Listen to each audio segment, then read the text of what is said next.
आज हम बनाते हैं मूंग दाल का चीला। ये बहुत ही टेस्टी बनकर तैयार होता है और ये बहुत ही ज़्यादा रिच होता है प्रॉपर्टी वाइज। इसमें हमें बहुत ज़्यादा मात्रा में प्रोटीन मिल जाता है।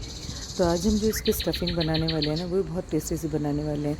वैसे बेसिकली जब हम इस तरीके से चीला खाते हैं तो उस पर आलू की फिलिंग या पनीर की फिलिंग डालते हैं ना, तो आज हम बिल्कुल चटपटा सा चीला बनाकर या डोसा बनाकर तैयार करते हैं। आप इसे डोसा कह सकते हैं। और वैसे मैंने इसे डोसे की फॉर्म में ही बनाकर तैयार किया हुआ है। अगर आप इसे थोड़ा मोटा रखते हैं तो आप उसे चीला कह सकते हैं, पर आज हमने इसे डोसा बनाकर तैयार किया है। उसके लिए ले लेते हैं मूंग दाल। तो यहाँ पर जो मूंग दाल होती है उसे ये सारी दालों को मैंने 2 घंटे के लिए भिगा कर रख लिया था। तो दाल को हम 2 बैच में पीस कर तैयार करेंगे। तो यहाँ हमने लिए उड़द दाल, चना दाल और मूंग दाल। तो एक बैच हम पहले इसी तरीके से पीस कर तैयार कर लेते हैं। 2 घंटे अच्छे से भिगाने के बाद हम इसका पानी निकाल देते हैं, उसे पीस कर तैयार कर लेते हैं। अब दाल को पीसने के लिए यहाँ मैंने ऐड किया है हरी मिर्च और अदरक, और उसके बाद इसे बिल्कुल अच्छे से फ़ाइन पीस कर तैयार कर लेते हैं दाल को। आपको यहाँ पर पानी बिल्कुल भी इस्तेमाल नहीं करना है।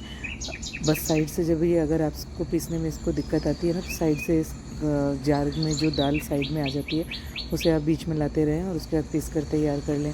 ईज़िली दाल पीस कर तैयार हो जाती है। पल्स मोड में आपको दाल को पीस कर तैयार करना है।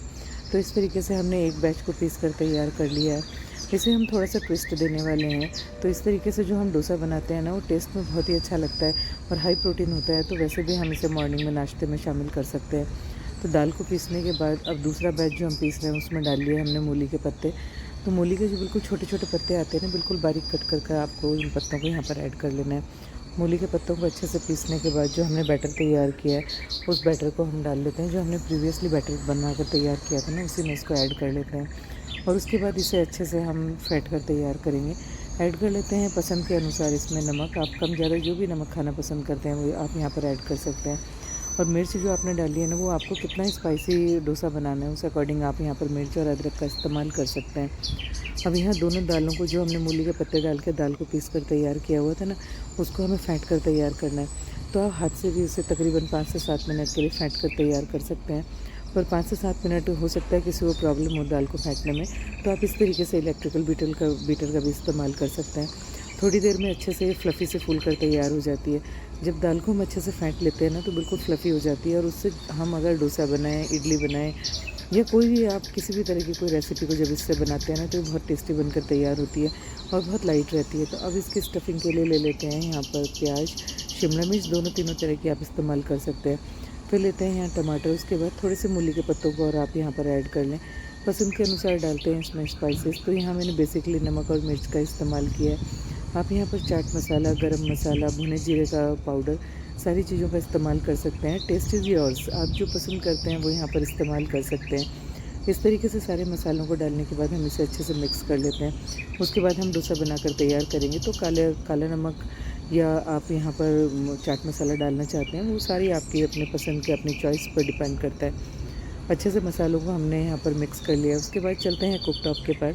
तो यहाँ मैंने नॉन स्टिक तवा ले लिया। अगर आपके पास आयरन वाला तवा हो तो आप उसका भी इस्तेमाल कर सकते हैं। तवे को अच्छे से गर्म कर लेना है। उसके बाद थोड़ा सा जब तवा गर्म हो जाए तो उस पर थोड़ी सी पानी की बूंदें डाल देनी है और उसके बाद इसे पोंछ कर तैयार कर लेना है। तो ये बहुत ही अच्छा सा नॉन स्टिक बनकर तैयार हो जाता है। अब यहाँ तवा अपना अच्छे से गर्म हो चुका था। पानी डालकर हमने इसका टेम्परेचर थोड़ा सा डाउन कर लिया है। फिर जो हमने बैटर तैयार किया हुआ था ना दाल वाला, तो दाल आपको दोनों तीनों तरह की इस्तेमाल करनी है, मूंग दाल, चना दाल और उड़द दाल।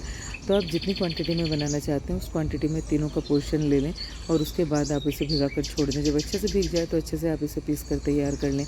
फिर तवे पर हमने डाल दिया बैटर और उसको अच्छे से डोसे की तरह से हमने फैला कर तैयार कर लिया है। वैसे जो हम डोसा बनाते हैं ना, वो उसमें हम चावल का इस्तेमाल करते हैं, पर इस तरीके से जो आज हम डोसा बना रहे हैं ना, वो प्रोटीन रिच डोसा बनकर तैयार हो रहा है और मॉर्निंग में आप इसे इजीली बना सकते हैं और बच्चों को इसके बेनिफिट्स से दे सकते हैं। तो हमने अच्छे से डोसे के बैटर को फैला लिया। उसके बाद इसके ऊपर आप चाहें तो बटर डाल सकते हैं, चाहें तेल डाल सकते हैं। अगर क्योंकि हम दाल से बना रहे हैं तो दाल के साथ घी का फ्लेवर बहुत अच्छा लगता है, तो आप इसे घी के साथ भी प्रिपेयर कर सकते हैं। अच्छे से इसके चारों कोनों पर हमने घी डाल दिया है। उसके बाद जो हमने स्टफ़िंग तैयार की थी ना, वो स्टफ़िंग इसके ऊपर डाल लेते हैं अच्छे से। कम ज़्यादा फिर मैं कहूँगी आपके अपने पसंद के ऊपर डिपेंड करता है। अगर आप चाहें तो यहाँ पर आप पनीर का भी इस्तेमाल कर सकते हैं, तो पनीर को भी आप कद्दूकस की सहायता से कसकर यहाँ पर डाल सकते हैं। और उसके बाद इसे पलट लेते हैं। डोसा अच्छे से क्रिस्पी होने तक इसे आपको कुक कर लेना है। मीडियम फ्लेम पर आप इसे कुक कर लें। क्रिस्पी सा डोसा बनकर तैयार हो चुका है। देखने में टेम्पटिंग लग रहा है ना, और इसके बेनिफिट्स इतने ज़्यादा हैं। तो आप इसे मॉर्निंग में नाश्ते में बनाकर तैयार कर सकते हैं। इवनिंग में भी आप अगर आपको हल्का-फुल्का खाना हो तो आप इस तरीके से डोसे को तैयार कर सकते हैं। तो परफेक्टली आज हमने डोसा बनाकर तैयार कर लिया है। हाई प्रोटीन डोसा आज हमने बनाया है। अब आप चाहें तो इसके साथ मीठी, खट्टी कोई भी चटनी ले सकते हैं। खट्टी-मीठी चटनी के साथ ही बहुत ही टेस्टी लगता है। आप चाहें तो लहसुन की चटनी भी ले सकते हैं, हरी चटनी ले सकते हैं, आप कोकोनट चटनी ले सकते हैं। सबकी रेसिपीज़ मैंने आपसे शेयर करी हुई हैं। प्रीवियस वीडियो पर जाकर आप देख सकते हैं। बहुत ही टेस्टी डोसा बनकर तैयार हुआ है। तो आप इस तरीके से डोसा बनाएँ एंड एन्जॉय।